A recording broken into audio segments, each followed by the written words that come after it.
Good morning everyone.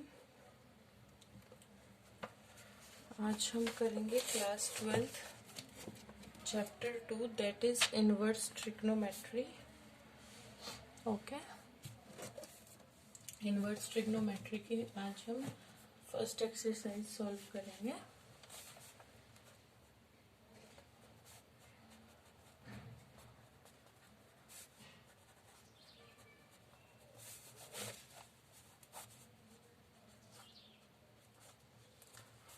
Okay, पहले बच्चे उस दिन मैंने आपको ये कहा था, यानी कि कल, कि आपको वो टेबल याद करनी है, मतलब कि साइन की 60 पे, साइन की π/3 पे क्या वैल्यू होगी, ये सब आपको लर्न करना है। ओके, आज मैं आपको इससे थोड़ा सा, देखो ये हमारा फर्स्ट क्वाड्रेंट होगा, ये सेकंड होगा, ये थर्ड क्वाड्रेंट और ये फोर्थ क्वाड्रेंट। हमने पढ़ा था आफ्टर स्कूल टू कॉलेज, ये पढ़ा था, यानी कि यहाँ पे एक और आफ्टर स्कूल टू कॉलेज। यहाँ पे ऑल पॉजिटिव होंगे, यहाँ पे साइन पॉजिटिव होगा, साइन का उल्टा होता है बच्चे कोसेक। यहाँ पे टेन पॉजिटिव होगा, साथ में कॉट। यहाँ पे कोस पॉजिटिव होगा और साथ में सेकेंड पॉजिटिव होगा। इतना समझ में आ गया? अब आपको इंटरवल्स याद करने पड़ेंगे इसके। इंटरवल्स इन द सेंस, देखो एक तो आपको ये टेबल दे रखी है, आप इस टेबल को बुरी तरह से रट्टे मार लीजिए। ये जो टेबल है कि साइन की -π/2 से π/2, कोस की इतनी, कोसेकेंट की इतनी, ये सारी चीजें हैं। दूसरा मैं आपको तरीका बता देती हूँ कि आपको ये टेबल कैसे याद करनी है। ये टेबल याद होते ही ये क्वेश्चंस आप अपने आप करने लग जाओगे, इतना इजी चैप्टर है ये। दूसरी बात बच्चे, इसमें जो 2.1 है वो हमारे सिलेबस में है। पिछले साल कोरोना की वजह से हमारी जो 2.2 है वो इस जो हमारा सिलेबस था उसमें से रिमूव कर दी गई थी, बट अभी तक कोई नोटिफिकेशन नहीं आया है कि रिमूव होगी या नहीं होगी। तो हम वो टाइम से देख लेंगे। पहले जो पिछले साल सिलेबस था हम उसको कवर अप कर लेते हैं। तो हमारे सिलेबस में सिर्फ 2.1 है। तो अगर हमारे पास नोटिफिकेशन आ जाती है कि हमारा पूरा सिलेबस आएगा तो हम ये भी कर लेंगे, और अगर ये आ जाता है कि पिछले साल वाला ही सिलेबस रिपीट होगा तो कोई दिक्कत ही नहीं है। ठीक है, तो जो पिछले साल क्या था कि हमारी 2.2 पूरी कट चुकी थी, हमारे जो सिलेबस में सिर्फ क्या थी, 2.1 थी। इतना समझ में आ गया?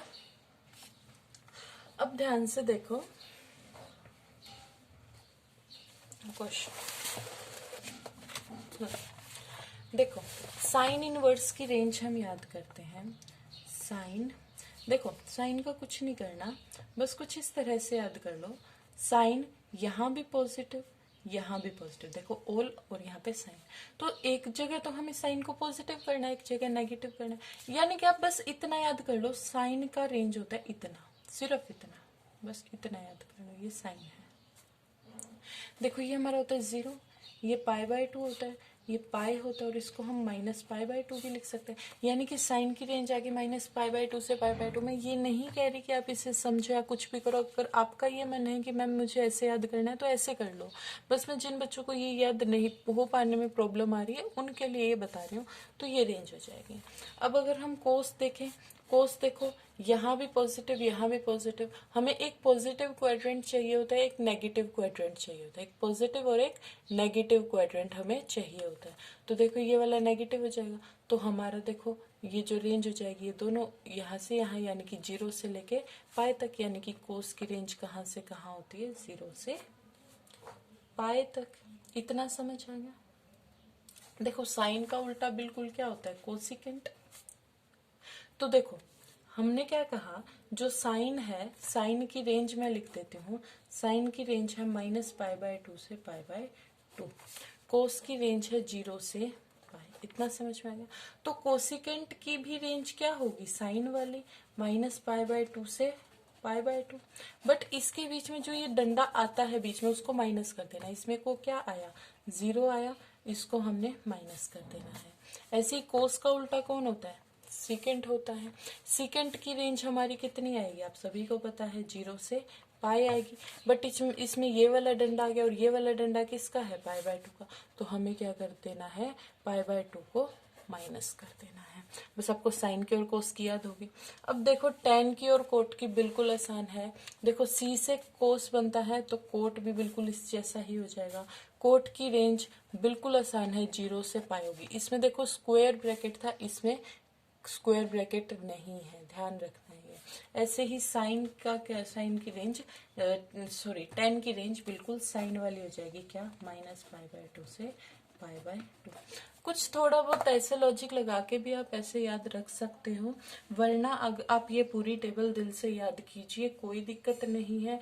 आप ऐसे याद कीजिए, कोई दिक्कत नहीं है, बस आपको याद होनी चाहिए। इतना समझ में आ गया।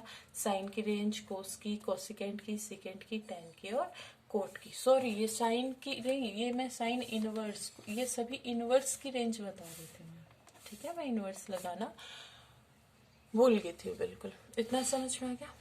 यानी कि जब भी हम साइन इनवर्स निकालेंगे, तो वो या तो फर्स्ट क्वाड्रेंट में लाई करना चाहिए या फिर फोर्थ क्वाड्रेंट में लाई करना चाहिए। कोस निकालेंगे या तो फर्स्ट में या फिर सेकंड में। ऐसे ही हम इसकी रेंज के अकॉर्डिंग ही निकाल सकते हैं। रेंज का मतलब क्या है, रेंज का मतलब बच्चे क्या है कि जो आंसर आएगा वो उसी इंटरवल में आना चाहिए। अगर मैं आंसर यहाँ निकाल दूं, देखो मान लो हमारा जो टावर है उसका नेटवर्क तो बस 2 किलोमीटर तक है, ये 2 किलोमीटर तक है। बट आप 2.5 किलोमीटर पे जाके बात करोगे तो क्या हो पाएगी बात, नहीं हो पाएगी। ऐसे ही मैथ्स में भी अगर आप इस रेंज में उसकी बात करोगे तो हम कहेंगे हाँ आपकी बात सही है। बट अगर आप बाहर निकल जाओगे तो आपका वो क्वेश्चन गलत हो जाएगा। तो आपको क्या करना है, रेंज का बहुत अच्छे से ध्यान रखना है।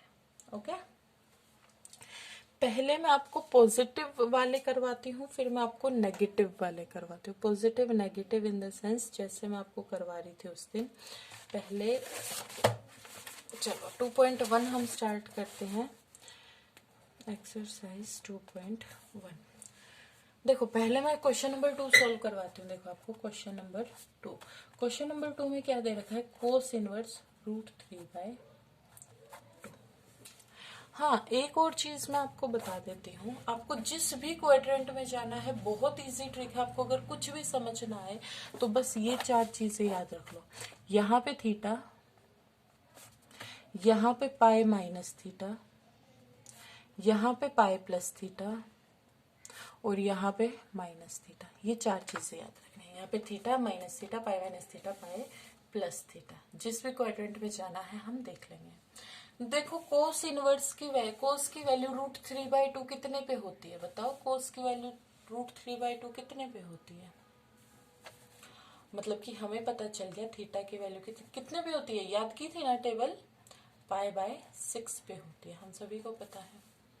अब देखो कोस क्या है, पॉजिटिव। कोस का इंटरवल देखो, कोस का इंटरवल ध्यान से बनाओ। कोस का इंटरवल होता था GA, यहाँ पे कोस पॉजिटिव होता था, यहाँ नेगेटिव होता था, ठीक है। यहाँ पे कोस की कौन सी वैल्यू है, पॉजिटिव वैल्यू। कौन सी वैल्यू है, पॉजिटिव वैल्यू, यानी कि पॉजिटिव में यानी कि थीटा यानी कि पाई/6। आंसर यही तो है। इतना दिमाग लगा, ये सब कुछ करने की भी जरूरत नहीं थी। ये सब मैंने सिर्फ आपको नेगेटिव को जो क्वेश्चंस आएंगे उनसे खेलने के लिए बताया। जैसे अगर इसी का पार्ट ले लेते हैं, मैं साइन इनवर्स √3/2 मुझे कोई कह दे, देखो साइन इनवर्स √3/2 कितने पे होता है, पाई/3 पे। पॉजिटिव है, हमें कहाँ रहना है, यहाँ पे, यानी कि फर्स्ट क्वाड्रेंट में। तो ये किए रहेगी। इसमें नेगेटिव वाले में ये कैसे काम करेगा, अब मैं आपको समझाती हूँ। सेकंड क्वेश्चन समझ आ गया ना, सेकंड क्वेश्चन समझ आ गया ना। एक बार फर्स्ट क्वेश्चन पे ध्यान दीजिए। फर्स्ट क्वेश्चन हमारा क्या है, साइन इनवर्स -1/2। क्या है, साइन इनवर्स -1/2। देखो नेगेटिव में दिक्कत आती है, तो देखो इस नेगेटिव को एक बार के लिए भूल जाओ, एक बार के लिए नेगेटिव को भूल जाओ। साइन की वैल्यू 1/2 कितने पे आती है, साइन की वैल्यू 1/2 आती है, वही थीटा = पाई/6 पे। इतना समझ आ गया। साइन की रेंज कहाँ से कहाँ तक है, यहाँ से यहाँ तक। पॉजिटिव में वो यहाँ पे घूमेगा, अगर नेगेटिव आ जाता है तो वो यहाँ आएगा। अब ये हाथ हटाओ, साइन कौन सा है, साइन में कौन सा साइन है, यानी कि ये जो साइन है इसमें पॉजिटिव है या नेगेटिव है, नेगेटिव है।